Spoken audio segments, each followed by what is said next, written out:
things you need as a nomad, fellow human. I think the most important thing that you need is mindset. Because for a lot of people, they have so much luxury and they can't just get rid of the luxury, right? So, like a warm bath or just a room where you can sit in. And it depends, of course, how you are a nomad. There are some people that are driving in a big RV with everything in it. I'm really back to basics with living in my car. So I got very limited space when it comes to my headspace and stuff like that. So I'm sitting in a perfect leather chair. But okay, things that you need, because I'm drifting off. Things that you really need is, except mindset, is some connections throughout the world, because there are a lot of people want to help you out when it comes to having a nice shower, which is occasionally very good to have, and maybe some comfortable bed that they offer us some food. Well, I can get some food too, but you know, cooking in a car is completely different than cooking in an RV. That's for sure. So I'm very blessed and grateful that I have a good boss that has also a cantina where I can cook, I can do my laundry, and where I can shower. So that's a very important thing, because hygiene and cooking is very, it's number one. It's number one.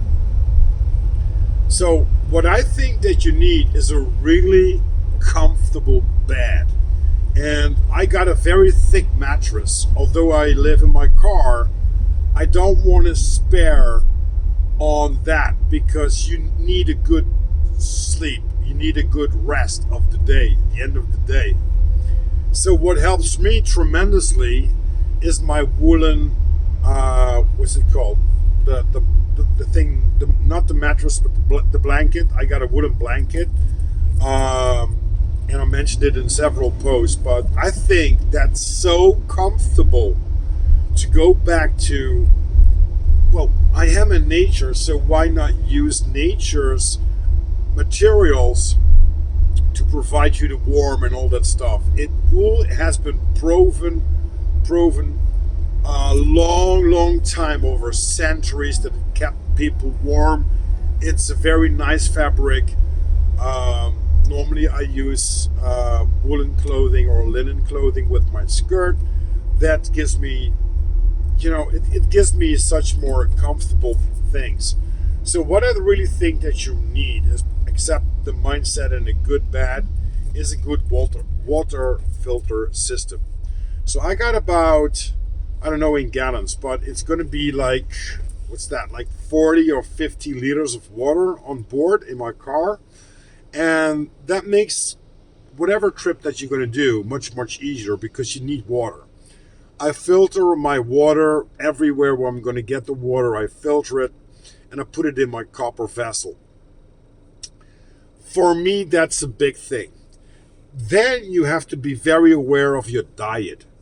So I'm currently, for about almost 2 months now, on a carnivore diet, which gives me a lot of benefits, not only for my power, for my energy, but also to store the food.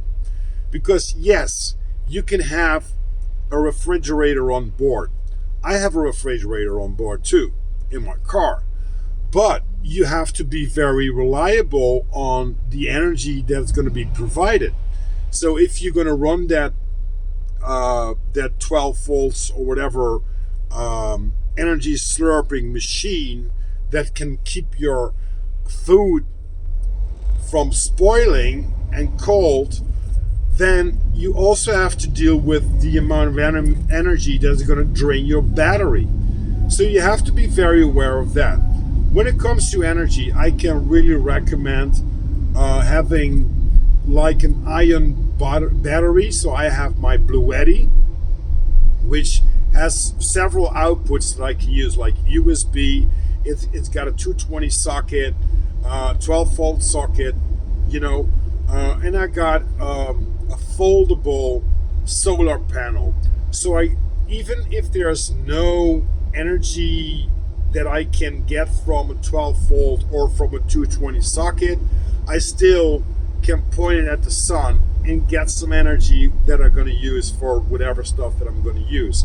And I really recommend to have like 2 or 3 10 or 20,000 mAh is it? I think it's like this rechargeable thing. Oh, what's it called? Power banks. That's it. Power banks. So I think with that being said, then you have to think about your things that you really, really want to pack with you because your space is limited. So I got a very lightweight chair. I got a very lightweight table that's in my top box of the car. I got my kitchen, so my herbs and all the stuff that I need for cooking. And with that said, I think then you're ready to go. You, of course, you could use a knife, all these utility things that you need for cooking. But basically, when you have these things, then it comes down to what do I really need to survive when it comes to I going on a trip for 1 or 2 strongs, what do I want to eat and stuff like that. So I think basically you tackled with these things a lot.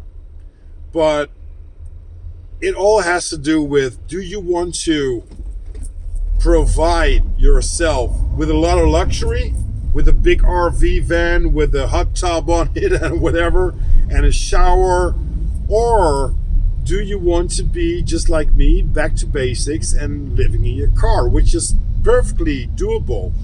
I'm living in my car right now for about 10 months, and I'm in the northern hemisphere, so the winter is quite, it's a cold winter until now.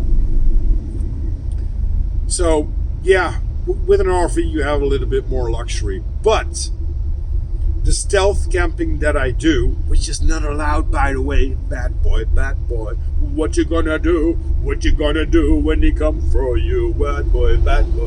Well, I do that because my car is not something that people would say like, oh, he's camping or sleeping in that car. With a bus or with an RV, it's, it's not allowed. So they will basically knock on your door when you're in a parking lot or whatever. When I do my stealth camping, I can park probably everywhere and don't get bothered because people just see the car in a parking lot. That's different than an RV. So, or the camping van. So, hit like and subscribe if you like this post. I love to read the comments if you think that I missed something or if you have something to say about it. But basically, it all comes down to mindset. It has to be very quiet here, and you have to talk very lovely to yourself. And you have to be aware that there are times when you're alone. I love to be alone. I have a good dialogue with myself, which is probably one of the best things that you can work on as a car nomad that looks for solitude. Because there are some times that people would feel lonely. And I think basically that's it. And if there's something coming to your mind, I will post it again. But thanks for joining. Thanks for following up, subscribing, all that stuff. And you can find me where I'm going to probably do some more about this kind of stuff, about my nomadic lifestyle in school. That's skool.com/work in progress. I put the link down below. And I wish you a beautiful, magical day, fellow human. Ciao, ciao.